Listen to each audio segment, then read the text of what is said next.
There were 40 guests, fairy lights glowing over the backyard, music low, and everyone clinking glasses like we were the picture-perfect family. I stood there, smiling politely, holding a drink I hadn't even sipped, when my dad's voice cut through the air, sharp, loud, and humiliating. "Sarah, it's time you sell that damn house. Your brother's loan isn't going to pay itself." My fingers froze around the glass. Conversations died. Every single person turned toward us. I laughed nervously, thinking maybe, just maybe, he'd laugh too and say it was a joke. But no, his eyes were dead serious. I looked at my mom. She didn't even flinch, just stood there like she agreed with him, like it was the most normal thing in the world to tell your daughter to throw away the one thing she built with her own blood and sweat, just to save her brother. I didn't say a word. Not yet. But inside me, something snapped. They thought I'd stay quiet like I always had, that I'd nod and swallow it, just like the hundreds of times before when they made me feel like I was less than their golden boy. But this time, I was done playing the obedient daughter. I glanced at my brother, Ryan, standing there in his branded shirt and fake Rolex, acting like he belonged on a magazine cover. Well, the truth was he couldn't pay his car loan, let alone his mounting debt. He didn't even look ashamed. He just smirked like he knew I'd cave, and maybe I would have years ago, back when I still craved their approval, back when I thought family meant sacrifice and silence. But that version of me, she didn't exist anymore. I placed my glass down gently, pretending like I was calm. But inside, my heart was thundering. Not from fear, oh no, from restraint. Because I wanted to scream. I wanted to yell at the top of my lungs about how unfair it all was. But I didn't. I just smiled and said the 7 words that made every single person in that backyard stop breathing. "Then start packing. You've got 30 days. My dad's face twisted. "What are you talking about?" I tilted my head, savoring the moment. "You really don't know, do you?" The crowd murmured. Whispers floated around. My mom looked confused. My brother's jaw clenched.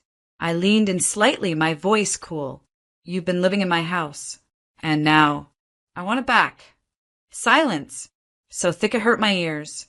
And as their faces turned pale under the string lights, I knew this was just the beginning. They thought they knew me, but I was about to do something no one had ever imagined. People always assumed I had it easy, that because I was quiet, polite, and never caused a scene, I must have been the favorite child. They were wrong. From the very beginning, it was Ryan. Ryan with the big brown eyes and that fake charm he wore like a designer suit. My parents acted like he was born to be great. Every time he failed, they blamed the world. Every time I succeeded, they acted like it was luck. I got straight A's. They nodded. Ryan passed with a C-. Let's celebrate. He worked so hard. By the time I was 15, I'd figured it out. The rules in our house didn't apply equally. I cooked dinner while Ryan played video games. I studied for scholarships while they paid for his tuition again and again because he kept dropping out of every college he enrolled in. And I never said a word. I worked 2 jobs through university. Came home late, feet aching, while Mom packed Ryan's favorite biryani for him because he was too stressed to cook. They drained part of their retirement fund to buy him a new car when his old one got repossessed. When I asked for a small loan to help cover a down payment for a studio apartment, Dad looked at me like I was asking him to sell a kidney. "You're independent, Sarah," he said. "You've always figured it out. We don't worry about you." That line stuck with me. "We don't worry about you." It sounded like a compliment until I realized it was code for "you're on your own." Even when I landed a full-time job right after graduation, I came home to find Ryan in the living room, jobless again, telling our parents about his new startup idea. And once again, they clapped like proud seals. That startup failed within 6 months. And guess who paid his credit card bills again? Not me, but they expected me to. Quietly, like always. I remember one night, rain pouring outside. I came home soaked after staying late at the office. My shoes squelched with every step. I walked into the kitchen and Mom said, "Don't drip everywhere. Ryan's asleep, don't wake him." That was the moment I stopped trying to belong. I started planning my own life, inch by inch. Saved every bonus. Lived below my means. Stopped sharing my milestones because they weren't celebrated anyway. Eventually, I bought my own house. My dream house. No co-signers. No handouts. Just me. And the moment I shared the news, Dad asked if I'd put it in the family trust. Mom asked if Ryan could maybe move into the guest room, just for a few months. That's when I knew. To them, I was the backup plan. The emotional punching bag. The golden daughter turned scapegoat. But I wasn't going to be silent anymore. They'd built their world on the assumption I'd always be the one to sacrifice. Now, I was going to show them what happened when the quiet one stops playing nice. It wasn't just a house. It was mine. Every brick, every polished floorboard. Every key on that ring represented years of hustling, of swallowing my pride, of hearing no and still pushing forward. I didn't have a fairy godmother, no rich uncle, no secret inheritance. Just a spreadsheet, sheer willpower, and a silent promise to myself. One day, I'll walk into a place that no one can take from me. And I did. The day I got the keys, I cried alone in the empty living room.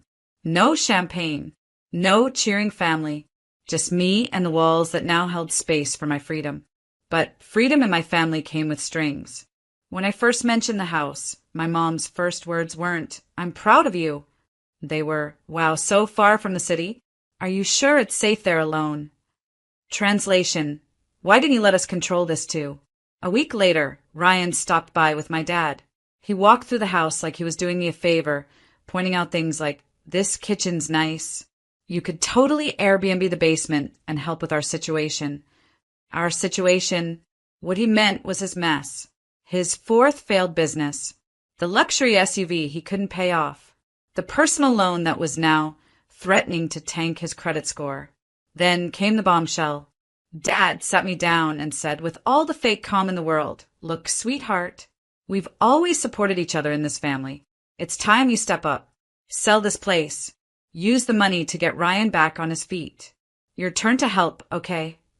I stared at him, trying not to laugh or cry. My turn? As if I hadn't been silently helping my whole life while Ryan ran through every opportunity like it was a toy he got bored of. I nodded slowly. "Okay, I'll think about it." And they thought they'd won. But in my mind, something dark and razor-sharp had already started forming. I wasn't going to sell. Not even close. Instead, I made a quiet call to my real estate lawyer. I asked him how to set up a private LLC. I transferred the deed into it. Made sure nothing was traceable to me publicly. Then I made another call. To a property manager. I told them I was moving abroad for work and needed someone to handle the house. In truth, I was moving just 15 minutes away into a small rental nearby so I could watch everything unfold. 3 weeks later, I handed over the keys. To my parents. "I'm going to lease the place for a while," I told them. "You guys can stay here rent-free for now. Just help me keep it in shape." Their eyes lit up like they'd won the lottery. I smiled, because they had no idea. The clock had already started ticking. The day I moved out of my own house, no one saw it coming. I packed my things in silence. No drama. No teary goodbyes.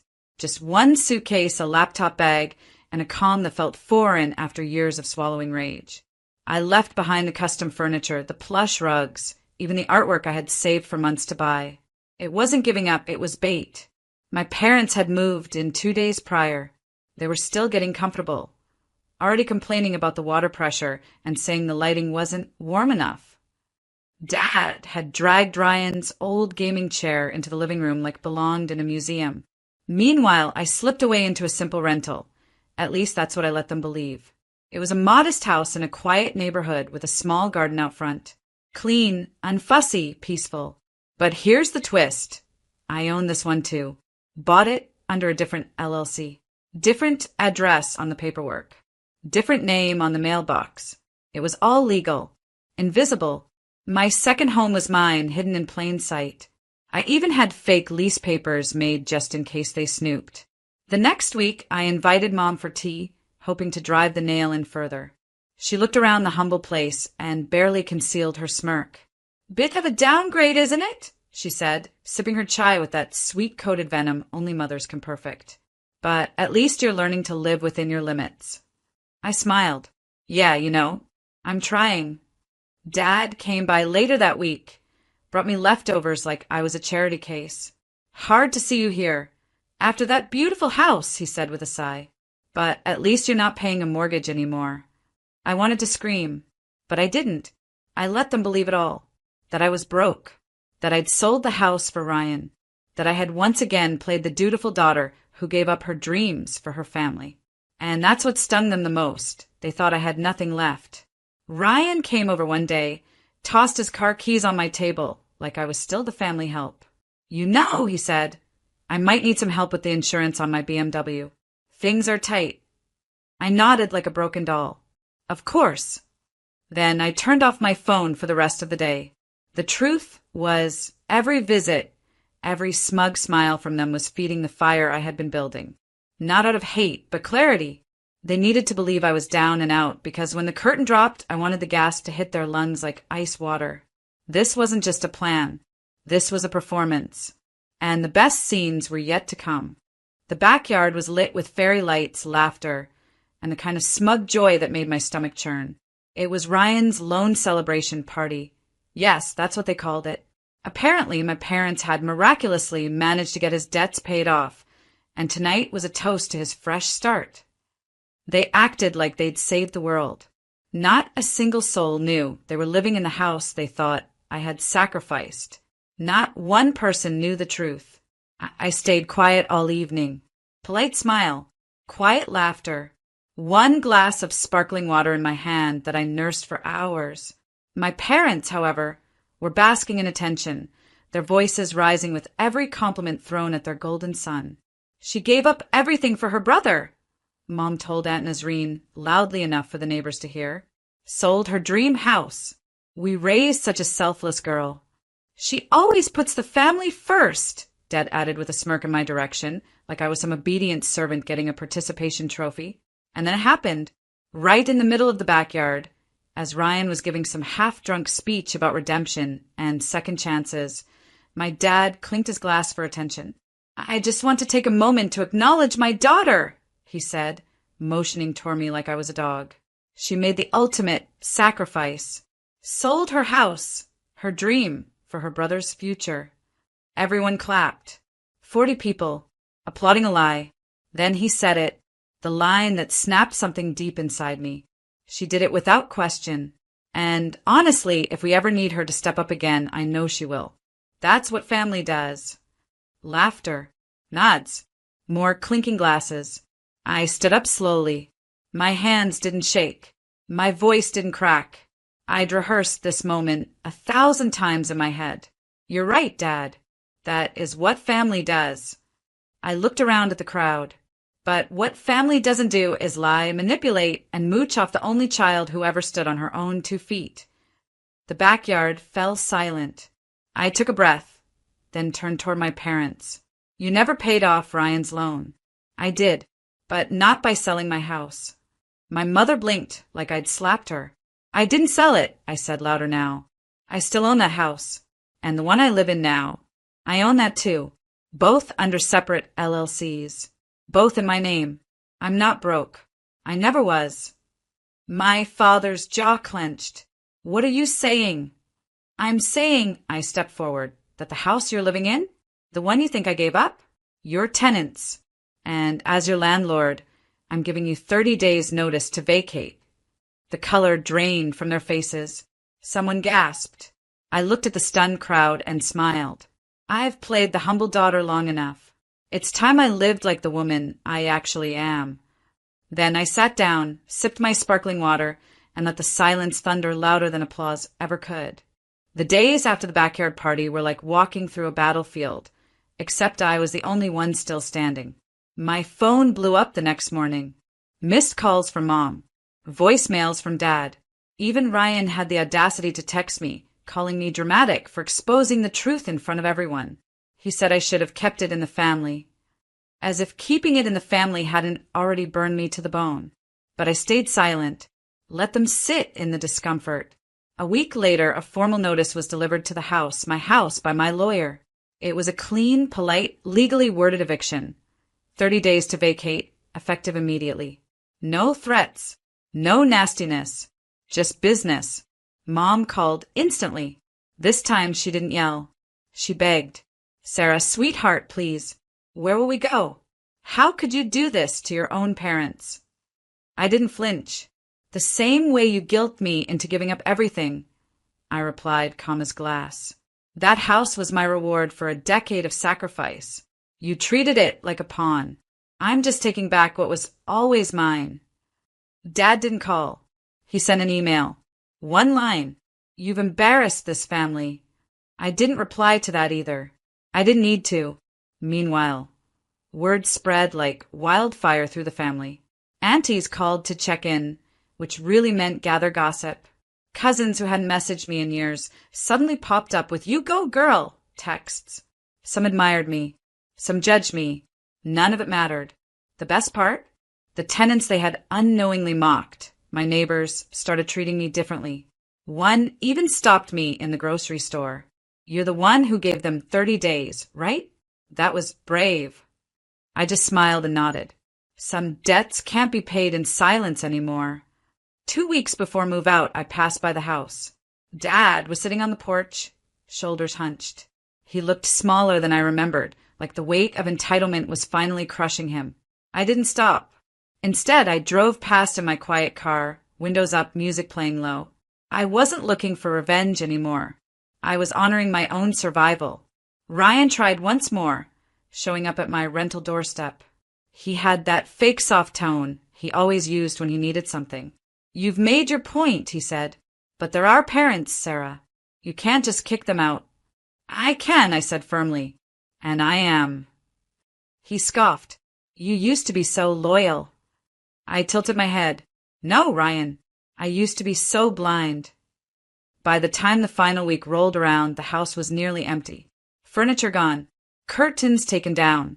The dream I had once built and offered as shelter to those who never deserved it was finally mine again, not just in name, but in power. And when day 30 came, I stood at the gate as they drove off. Not a word was exchanged, but their silence was louder than any apology they never gave. It didn't take long for Ryan's carefully spun web of lies to start unraveling. Turns out, being bailed out once just gave him the confidence to dig a deeper hole. Without my parents' roof over their heads or their fantasy that I'd always come through, they all began to feel what real pressure tasted like. And Ryan? He cracked first. It started with a phone call I wasn't supposed to hear. My co-worker Asha, whose cousin worked at the same finance firm Ryan claimed to be consulting for, spilled the truth over lunch. Sarah, she said, leaning in like she was about to drop a bomb. Your brother never had a real job there. He was doing shady referral work under the table. Word is he's being investigated for using client names to apply for private loans. I blinked. What kind of loans? The kind that need someone else to foot the bill when things go south. I shouldn't have been surprised, but it still hit me like ice down the spine. The golden boy? He'd been a walking debt grenade this entire time.